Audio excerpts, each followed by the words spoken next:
Perkenalkan, saya Dwi Cantika Lutfia dengan NIM 04021382126112 dari kelas reguler B PSIK 2021. Baiklah, di sini saya akan menjelaskan materi mengenai manajemen waktu efektif.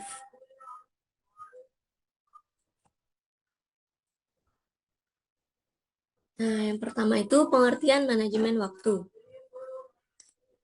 Manajemen waktu adalah cara kita membagi dan mengelola waktu yang kita miliki untuk berbagai aktivitas agar memaksimalkan produktivitas untuk mencapai tujuan yang sudah ditetapkan. Nah, kemampuan ini menjadi salah satu soft skill yang berguna banget nih di dunia kerja dan juga disenangi perekrut. Dengan kemampuan manajemen waktu yang baik, kita dapat menyelesaikan berbagai aktivitas atau pekerjaan dalam waktu yang lebih singkat. Hal tersebut akan membuat kita terbiasa untuk fokus saat bekerja dan disiplin dengan waktu yang sudah kita atur untuk setiap tugas. Kemudian adalah manfaat manajemen waktu. Jadi di sini ada 4 manfaat manajemen waktu. Yang pertama itu adalah menurunkan tingkat stres. Nah, memiliki perencanaan tugas dapat mengurangi stres dan rasa cemas. Setiap hari kita tahu apa yang harus kita lakukan dan selesaikan. Ketika berhasil menceklis satu to-do list, kita dapat melihat progres yang jelas. Nah, ini akan mengurangi stres dan khawatir tidak dapat menyelesaikan sesuatu. Yang kedua, memiliki waktu luang lebih banyak. Dengan manajemen waktu yang baik, kita dapat menyelesaikan berbagai aktivitas tepat waktu.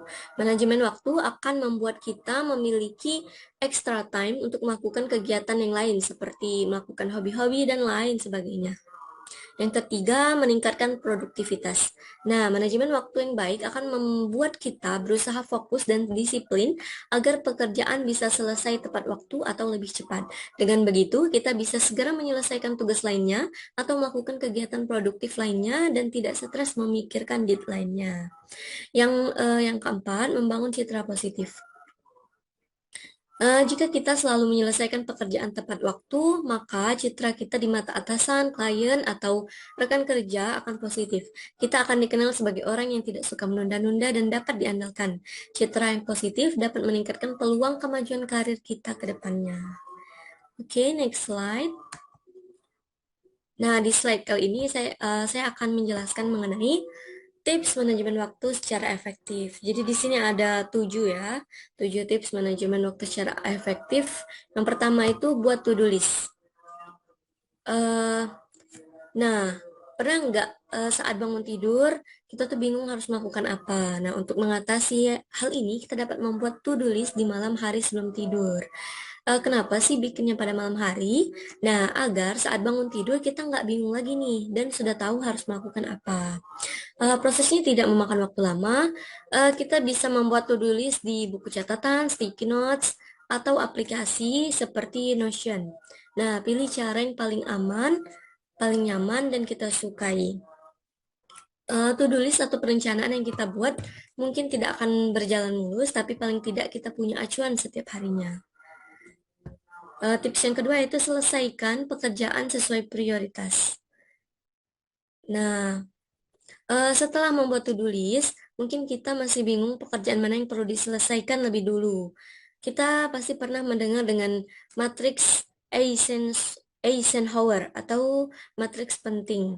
Nah, matriks ini membantu kita membagi tugas yang harus diselesaikan mulai dari yang terpenting hingga tidak penting. Nah, matriksnya itu membagi tugas ke dalam 4 kuadran, yaitu yang pertama tugas penting mendesak. Nah, merupakan tugas yang harus diutamakan dan harus diselesaikan terlebih dahulu. Yang kedua, tugas penting tidak mendesak. Nah, tugas ini penting tapi tidak mendesak. Nah, yang ketiga, tugas tidak penting mendesak. Meskipun sifatnya tidak penting, tapi tugas ini mendesak. Nah, kita bisa mendelegasikan atau bisa meminta tolong rekan kerja misalnya ya, untuk mengerjakannya. Yang keempat, tugas tidak penting tidak mendesak. Nah, kata kunci dari kuadran ini adalah eliminasi atau hapus tugas ini dari to-do list kita karena sifatnya tidak mendesak dan tidak penting untuk dikerjakan, oke? Tips yang ketiga yaitu tetapkan batas waktu untuk menyelesaikan setiap tugas.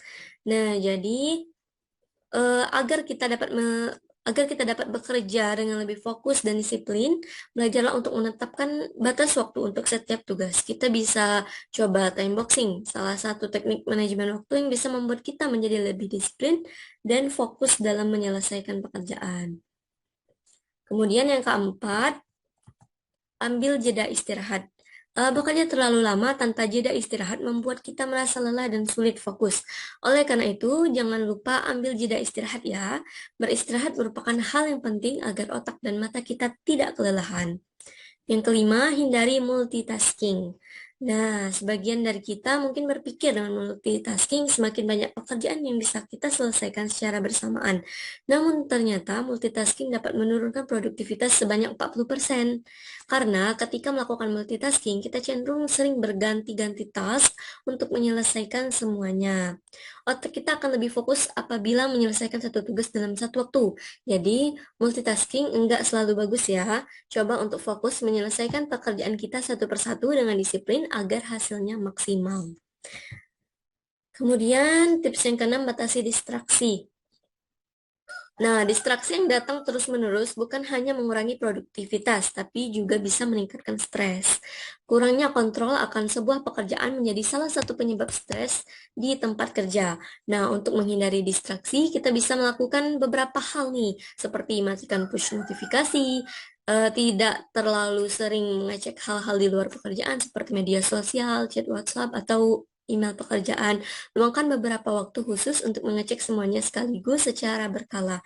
Kemudian aktifkan mode pesawat atau do not disturb saat kita membutuhkan fokus yang tinggi. Kemudian lakukan aktivitas lain saat jeda istirahat.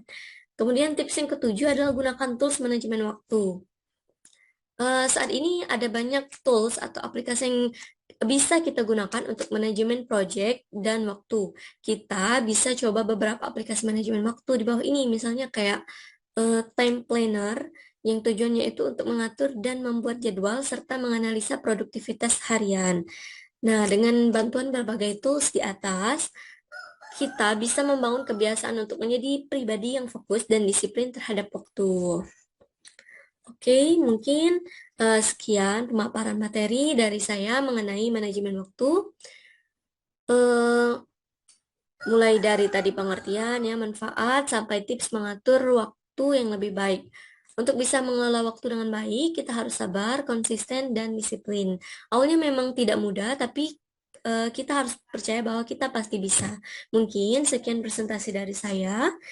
Terima kasih, mohon maaf apabila terdapat banyak kesalahan. Wabillahi taufiq wal hidayah. Wassalamualaikum warahmatullahi wabarakatuh.